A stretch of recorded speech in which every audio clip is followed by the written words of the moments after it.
sejumlah sopir angkutan transportasi air di Palembang khususnya speedboat mengaku tidak berpengaruh dengan aturan pengisian BBM terbaru dari pemerintah pusat.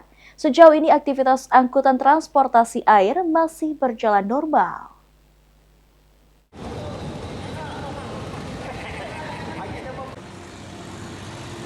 Kebijakan pembatasan pembelian BBM yang diterapkan pemerintah pusat tidak memberikan dampak signifikan terhadap operasional transportasi angkutan air terutama speedboat.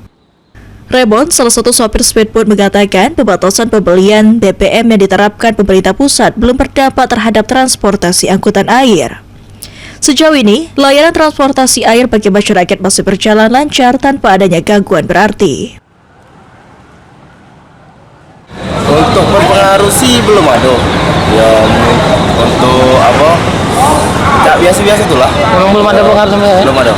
Kak, misal memang ada pembatasan Kak, oleh pemerintah Kak. Misalnya pembatasan ini apa yang kita lakukan? Apa naik ke ongkos atau gimana Kak? Mungkin kalau tidak berjauhan tidak pula lah, masih tetap ongkos masih. Tapi kita juga omset. Kondisi penumpang dikit ya enggak. Sama halnya dengan Raymond, Sakur, sopir speedboat lainnya mengatakan pembatasan BBM hingga saat ini tidak berpengaruh terhadap operasional maupun tarif dari speedboat.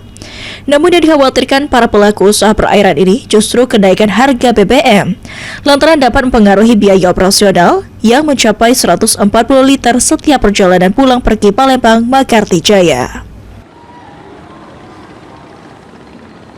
Ya jelas berpengaruh Pak. Tapi katanya orang-orang sekarang kan mau menaikkan ongkos. Kalau saya tidak, saya baru berjalan ini kan. Jadi penumpang tuh jangan kaget gitu nah. Artinya memang berpengaruh, tapi kita masih harga ongkos tetap bermain ya? Iya, masih ongkos lama.